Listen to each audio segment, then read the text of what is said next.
morning,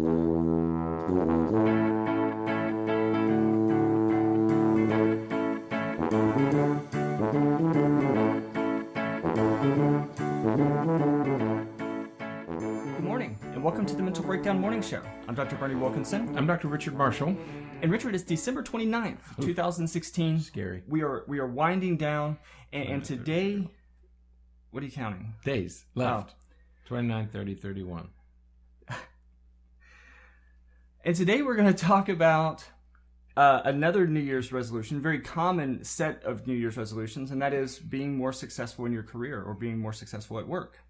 And so yesterday we were focusing on family stuff, and so today we're going to focus on career-related A desirable goal indeed. Yeah. Doing better at work. What do you mean by doing better? All kinds of things. People make all kinds of resolutions as it relates to work, whether it's, I want to have a new career, I want to start my own business, I want to get a promotion, I want to get a wage increase, whatever the case may be. There's all kinds of resolutions that people make when it relates to work. So this will have particular relevance to my two daughters.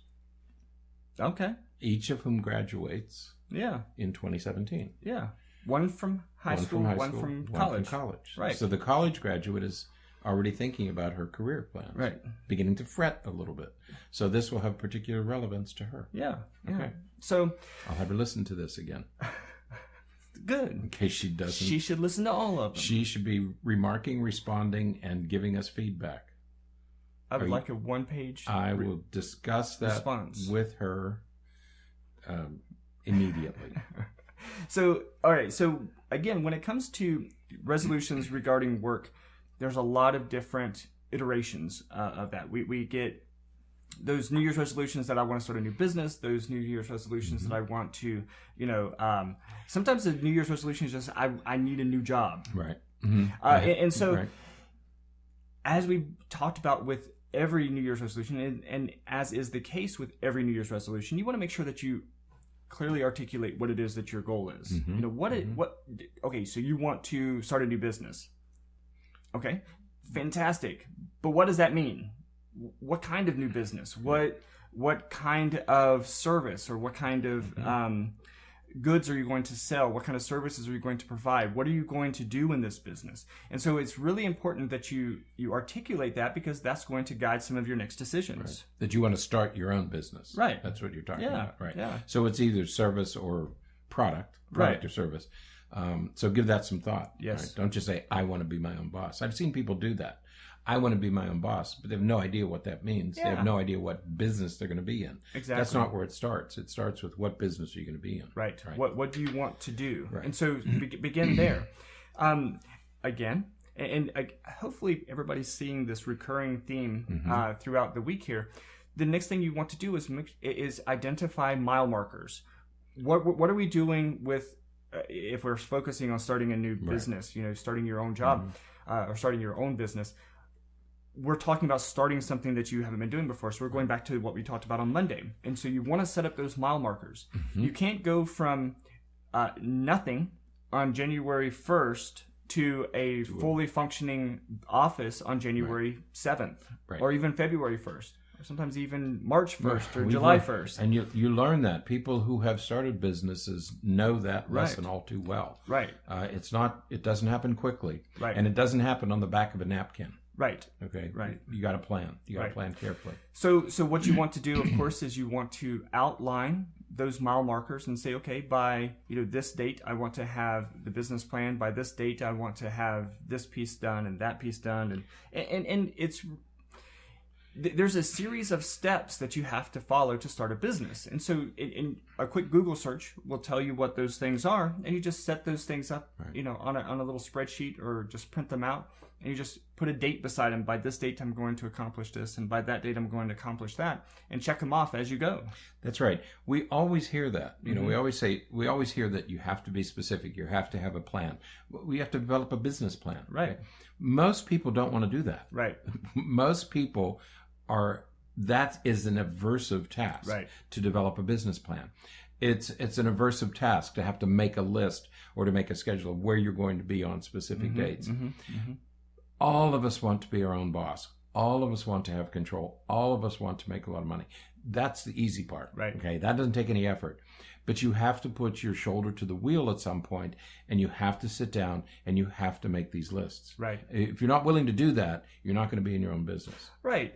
Because you're absolutely right. Because if you're not willing and able to sit down and create a plan about what you're going to accomplish in your business, how in the world are you going to accomplish anything in your business? So you have to sit down and you have to begin at that starting spot. If you don't know what your destination is, how are you going to get there? Right. You know, and that's the problem with people who want to start their own businesses. You know, you jot down something on the back of a piece of scrap paper. Right. That's not going to be sufficient. It takes more than that. And we're often disillusioned by people who were successful that way. Right. People who did, you know, I had this loose idea, and so I just kind of started, and this is what it turned into. The reason that we know about those people is because those are the outliers. Those are the atypicals, because that doesn't typically happen. What you usually have to create a very clearly articulated plan to find that kind of success. So you got to start there if that is your type of New Year's resolution. And if you don't do that, somebody else is going to have to. Right. And that somebody else is then going to be your partner. Right. Like, it isn't your business anymore. It's your business with the person who did the hard work. It's either a partner or somebody you're going to pay a considerable amount of money to do that. Right? That happened. It didn't happen to Michael Dell. Michael Dell, the founder of Dell Computers, had a very good idea at the time of putting these computers together. That was a good idea, and that worked because he was selling computers out of the trunk of his car. Right. Okay? And he had a nice little business for a college kid. You know, it was a nice little business. But to take that business and turn it into a company, he had to then sit down with a well-known, very experienced businessman who could put this on paper and get him from the trunk of his car to a manufacturing plant near Austin, Texas. Okay. Right. So somebody has to do that work. Right. Okay. And you can't avoid it. Either you're going to do it or somebody else is going to do it. Right. It has to be done. Right. Now, that's just if you're starting your own business. That's if you're going to start your own business. Right. Now, there's a whole other set of New Year's resolutions that have to do with just, you know, I'm going to stay at my current job. I'm going to stay where I am, but I want to get promoted. I want to move ahead. I want to get a raise. Right. And when you're talking about those, certainly the challenge here is the fact that you're talking about a decision that someone else is going to make. That's right. You're not the one that gets to make the decision if you get a raise or if you get promoted or get moved to a higher position. And so you have to, the analysis that you have to do here is what is the expectation of a person in that position or a person with that type of salary or that person with that type of promotion, and how do I get from where I am to where that person would be? Where I'm going to be, right? So you have to analyze it that way. It may just be a matter of sitting down and saying, okay, well, the difference between here and where I am now and where I want to be is, 3 additional sales a month. Okay, so now you know that you need to make 3 additional sales a month, and so now you have you set the bar a little bit higher than what's typical for you. Right. But for many of us, it really does come down to you got to sit down and talk to the boss, and so what you're now, and this is one of those. The challenge thing with this being a New Year's resolution is this is something that's either going to happen or is not going to happen. We're not talking about something that's going to evolve over time. There's going to be a discussion. There's going to be a yes. There's going to be a no. And then oftentimes you're left with that. Sometimes the boss will say, well, if you can show me this over the next, few weeks or months, then, we can talk about that. But otherwise, we're really just talking about, a quick decision. And if you're working for somebody or you're working for a large company and you have a supervisor, you may want to sit down and make a list of what are the things that you can control, right? And what are the things that you can't control. If you're going asking for a raise, you have no control over that. Right. You're asking for a promotion, that's somebody else's decision. Right. You don't have control over that. Okay, so be very cautious as you approach those things. On the other hand, what things can you control? Absolutely. Like, as you say, 3 more sales a month, 2 more articles a month. I'm going to finish that book. I'm going to do this. I'm going to do that. I'm going to... Absolutely. Those are things that you can control. So be very careful about the things that you really don't have any control over. Right. Those are... You could set yourself up for disappointment, failure, and that's not good. That's not healthy. And this is where the mindset comes into play. Right. Because, you know, oftentimes we convince ourselves that work life is 9 to 5 or 3 to 11 or whatever your shift is, that we say that that's our shift.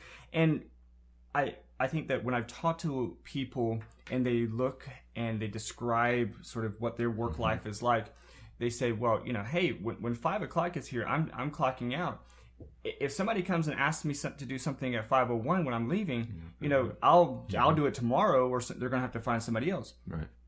Perfectly acceptable, because that is your agreed upon work life. However, if your expectation is that you want to get promoted, you want to become a manager, you want to move into those kinds of positions, then you might have to change your mindset just a little bit and say, you know what, I'm going to go that extra mile and put in that extra 15 minutes. That's right.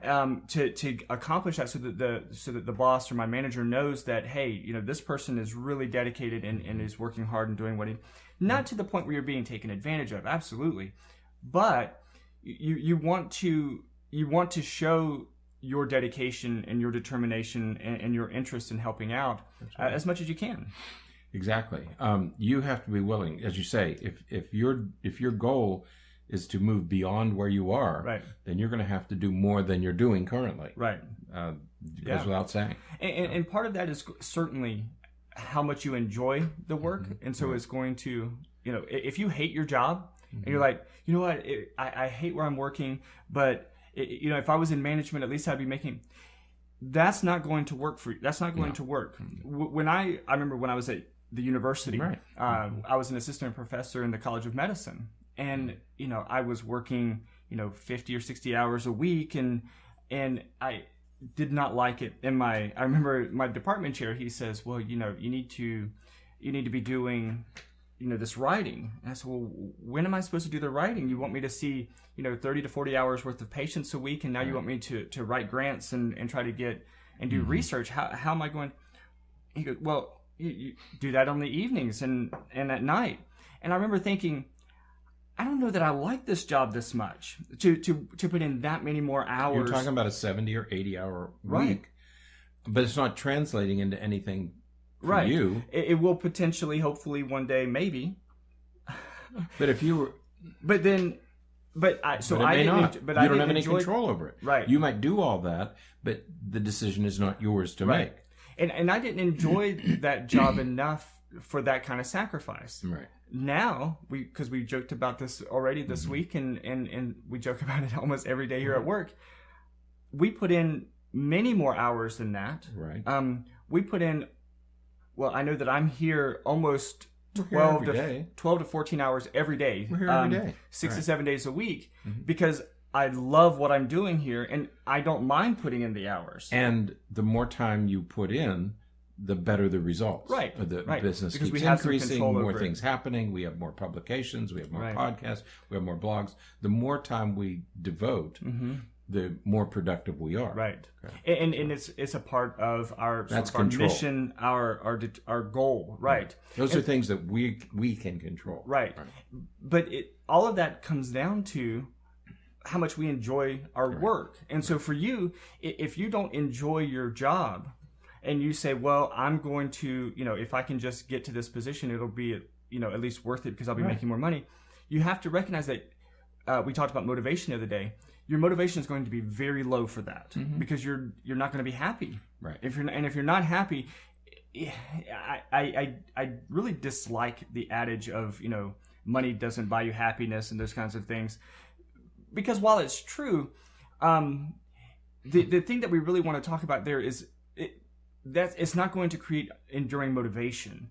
You know, just making a little bit more, you know, going from $2 or $3 more an hour is not going to be sufficient motivation for you if you really dislike your job. Right. And so you really have to, when you create some of these New Year's resolutions that relate to your work, you have to step back and say, okay, am I doing what I really want to be doing? Am I happy where I am?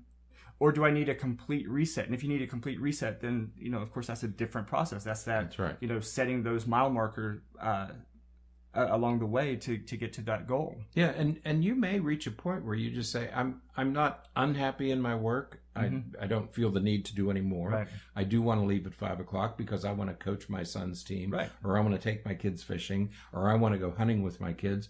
Perfectly okay. Absolutely. Absolutely nothing wrong with that. So we don't have to be striving all the time. It may be that this is satisfactory for you because you want to do other things. Right. Wonderful. Yeah.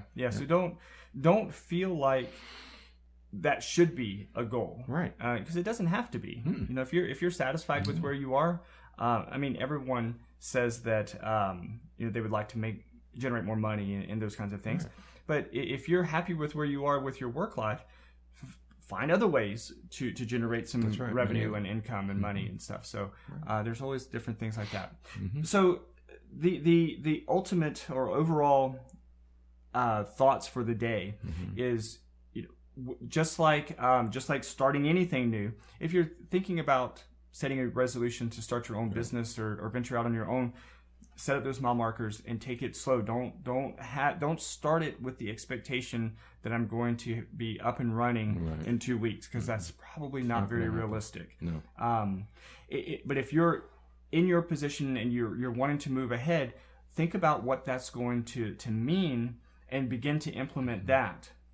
Whether that means putting in that extra little bit of time to show, that you're determined and dedicated and that you're pursuing some advancement. It may mean just talking with your boss. Right. It may mean, rehearsing with your spouse or significant other or a family friend or somebody and say, here, walk through this with me on how I'm going to talk to my boss to see if I can get this raise or if I can get this promotion. So rehearse that. And, hopefully you'll find some success with that. Right. If you don't, what does that mean? If you go to your boss and say that you would like to raise, you may do everything perfectly. Right. And if your boss says, we just don't have it in the budget, can't do it. Okay, what does that mean for you? You don't want to make any expectations that, well, if they don't give me a raise, I'm going to quit. Right. When you really don't have the intention of doing that. Right. So you really want to keep those things in mind when you're making that decision. And don't just think about what salary you're making. Right. There are many, many other things that can make work satisfying or distasteful. And so don't just think about the money. Maybe you're in a job where it doesn't take a lot out of you and you do have time for your marriage and your children. That's an enormous benefit that money can't buy. So be careful about the money thing. Absolutely. So, all right. So we'll be back tomorrow morning. One more day. Huh? Tomorrow morning, we're going to talk about some of those very common lifestyle resolutions that folks make on, dieting and exercising and all those kinds of things. So we're going to talk a little bit about that stuff. So, all right. Okay. Until then, you guys have a great day, and we will see you bright and early on Friday morning. All right. Bye-bye.